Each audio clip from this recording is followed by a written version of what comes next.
Hi, Jody. We're here from Grace Point Community Church in Lewis Center, and we have heard you're there in Poland. You've been living in Poland for quite some time. You worked in Ukraine for at least a decade or so and still have a lot of friends and coworkers there. So just in the last 3 weeks, things have been happening. From your perspective, just give us a capsule information of what's going on there. Well, on February 24th, when Putin started his shelling of Ukraine, Ukrainians started flooding across the border. Any of us with contacts back into Ukraine, our phones were starting to blow up with, can you come?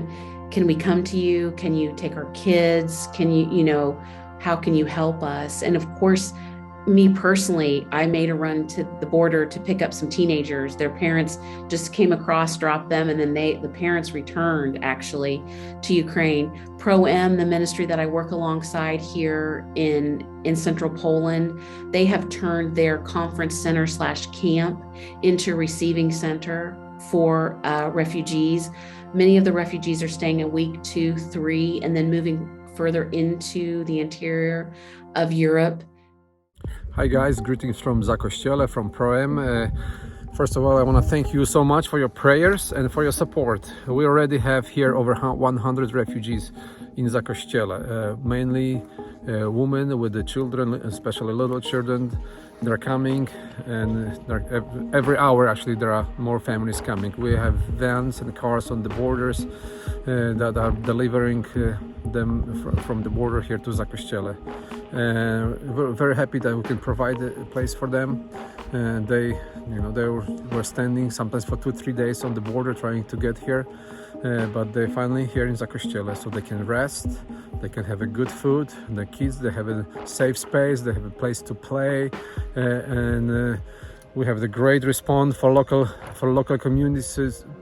So we have toys, we have clothes for them, and we are prepared to receive even more. We have a request of many more that wants to come, and we are getting ready for them. And I know they're coming. I know there are many on the way too. There are also now 2 cars, 2 vans at the border, bringing some more people.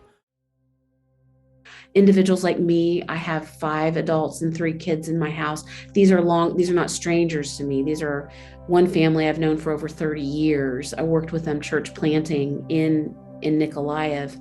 But many people in Poland and other places are taking complete strangers into their homes. It's really a beautiful thing. The church, the evangelical church, is very united in their effort. Very good communication between all of them. It's a minuscule percentage of believers in Poland who are evangelical believers, and it's a beautiful thing to see them all work together. Hello friends, we are standing here with Yura and drivers Sergey and Andrei. They are going to Rivne. Rivne is a distribution center, and from Rivne, where is going this stuff? In the Kiev and in the Irpin and other cities. People need this help, and you can see full bus of food and stuff for kids, for families. This is very necessary, and God bless you for your help. Thank you very much. Thank you. God bless you guys. Better together. Good teamwork.